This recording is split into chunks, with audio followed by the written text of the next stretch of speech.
Hello friends, welcome to ஸ்ரீஸ் world. வாழ்க வளமுடன். இன்றைக்கி நம்ம ஹோம்மேட் சாக்லேட்ஸ் எப்படி பண்ணுறதுன்னு பார்க்க போகிறோம். அதுக்கு compound chocolates, white compound, dark compound chocolates எடுத்திருக்கேன். இது நான் டிமார்ட்டில் வாங்கினேன். டார்க் அண்ட் ஒயிட் சாக்லேட் 1:1.5 ரேஷியோவில் எடுத்திருக்கேன். 10 பிஸ்தா 10 முந்திரி எடுத்து ட்ரை ரோஸ்ட் பண்ணிக்கிறேன். என்கிட்ட பிஸ்தாவும் முந்திரியும் தான் இருந்துச்சு. உங்களுக்கு என்ன நட்ஸ் வேணுமோ அந்த நட்ஸ் நீங்கள் எடுத்துக்கலாம்.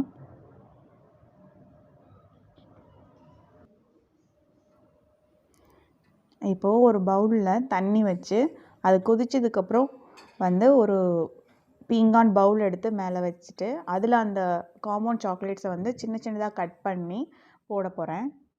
இப்போ சின்ன சின்னதாக கட் பண்ணிட்டேன். அந்த பீங்கான் பவுலில் சேர்த்துக்கிறேன். அடுப்பை மீடியம்லேயே வச்சு மெல்ல கிளறி விட்டுட்டே இருங்க. சாக்லேட்ஸ் கொஞ்சம் கொஞ்சமாக உருக ஆரம்பிக்கும். இப்போ பாதி போல் உருகிருச்சு.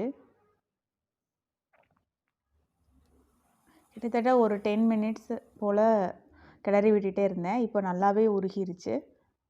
இப்போ 1.5 ஸ்பூன் பட்டர் சேர்த்துக்கலாம். இப்போ எனக்கு மில்க் காம்பவுண்ட் ஜாஸ்தியாக வேணுங்கிறதுனால நான் 1:1 எடுத்திருக்கேன். உங்களுக்கு வேணும் அப்படின்னா 1:1 எடுத்துக்கலாம். இல்லை டார்க் சாக்லேட்டாக வேணும்னா மில்க் காம்பவுண்டை கம்மி பண்ணிக்கலாம். இப்போ என்னால் அப்படியே எடுத்து ஊற்ற முடியலங்கிறதுனால நான் ஸ்பூனில் எடுத்து மோல்டில் போடுறேன். இந்த சிலிக்கான் மோல்டுமே நான் டிமார்ட்டில் தான் வாங்கினேன்.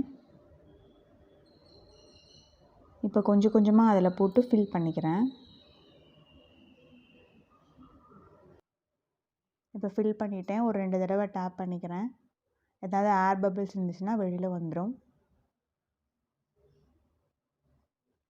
அவ்வளோதான். இதை ஃப்ரீசரில் வச்சு எடுக்க வேண்டியது தான். பேலன்ஸ் இருக்கிற சாக்லேட்ஸை ஒரு ட்ரே இருந்தது அதில் போட்டு வச்சுருக்கேன்.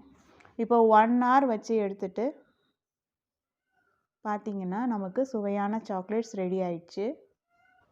டேஸ்டியான ஹோம்மேட் சாக்லேட்ஸ் ஈஸியாக ரெடி ஆயிடுச்சு. இதை நீங்கள் பசங்களுக்கு செஞ்சு கொடுங்க. எப்படி இருக்குன்னு கமெண்ட்ஸில் சொல்லுங்கள். தேங்க்ஸ் ஃபார் வாட்சிங். பாய்.